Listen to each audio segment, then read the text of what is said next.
Troisième et dernière partie d'On n'est pas des pigeons. Bienvenue si vous prenez le train en marche et dans l'immédiat le suspense est intense. Je vous propose un duel, un face-à-face entre Marc Oczynski et Jean-Philippe Hulin. Alors dans son bouquin Brochure, il vous propose de doubler vos revenus en moins de 3 mois et de devenir riche en gros en 7 étapes. Il a 3 minutes pour nous convaincre qu'il n'y a pas d'arnaque derrière tout ça. Bonne chance.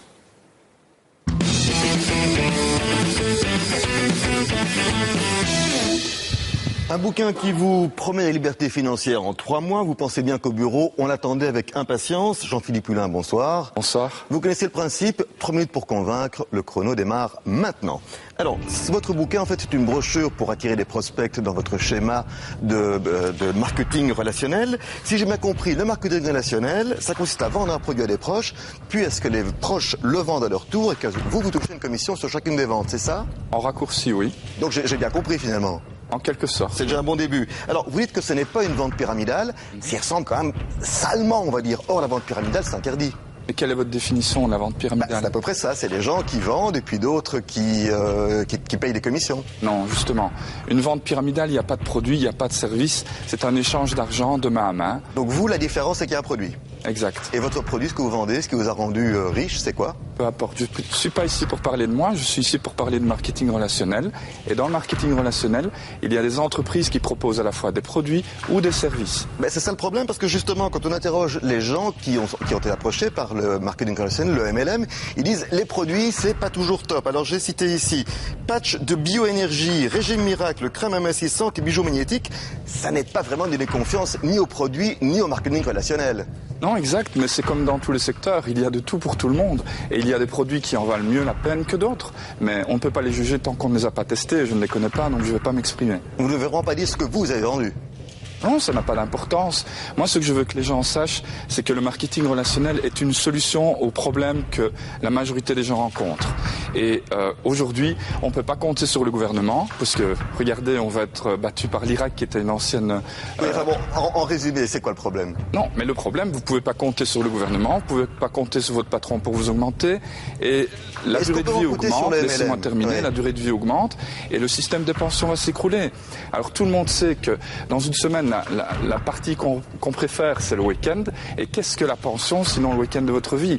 Il vaut mieux prévenir que guérir. Et le marketing relationnel est une solution. D'accord, mais j'ai toujours pas très bien compris. Donc le but, c'est donc que vous ayez des filleuls qui vous payent une commission. Je vous donne un exemple, Monsieur Oczynski. Dites-moi, depuis que vous êtes né, vous avez recommandé des choses autour de vous avec grand plaisir, avec beaucoup de talent, mais malheureusement gratuitement.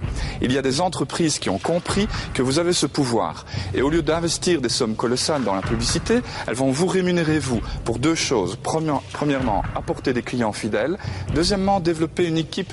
Et donc, vous devrez vous développer personnellement et notamment avec des notions de management. Le problème du marketing relationnel, c'est que les produits qu'on vend, on n'a aucune garantie. En magasin, on peut comparer. Ici, vous avez des gens qui vont nous proposer des produits, on ne sait pas ce qu'il y a dedans. Non, absolument pas. Regardez par exemple en Belgique, pour prendre un exemple tout proche, Mobistar fait 30 à 40% de sa production de nouveaux clients via le marketing relationnel. Alors, l'autre problème du marketing relationnel, c'est que si je suis le premier en tête de la pyramide, c'est très bien. Si j'arrive le dernier, il y a saturation du marché.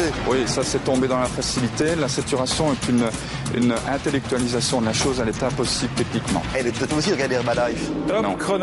Top chrono. Alors là, en matière de débriefing, je pense que depuis le début de l'émission, on n'aura jamais eu autant de boulot. Xavier. Non, alors ce que vous proposez en fait, c'est d'aller ennuyer des potes pour que ça me rapporte des sous.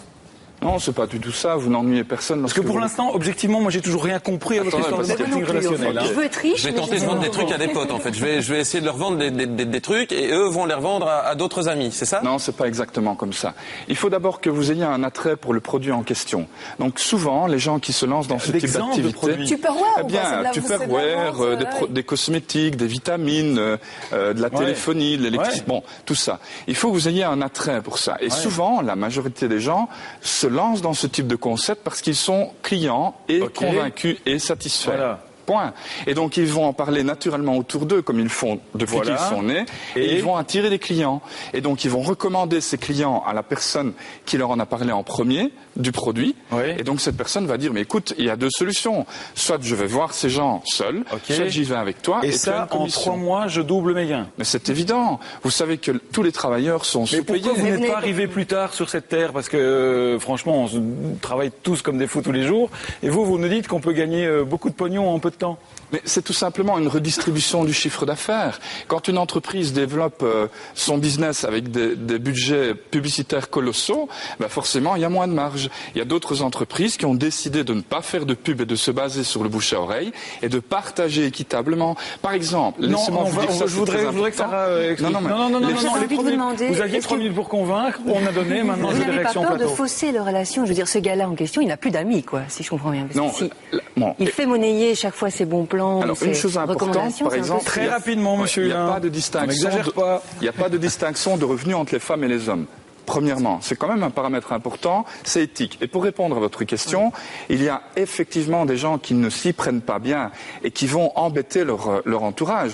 Mais il y a aussi toute une série de personnes qui comprennent comment ça fonctionne, qui vont respecter votre point de vue. Le dernier mot à Xavier. Bah, moi, je veux dire une chose, c'est que entre moi et mes potes, il n'y a jamais de question d'argent. Quand je vais boire un verre avec Sébastien, c'est toujours lui qui paye la tournée. Jean-Philippe Hulin, vous qui avez vu l'émission, vous la conseillez à vos copains maintenant? Oui. Histoire de Et pour combien communauté. Voilà. En tout cas, je vous remercie d'avoir joué le jeu et à bientôt peut-être.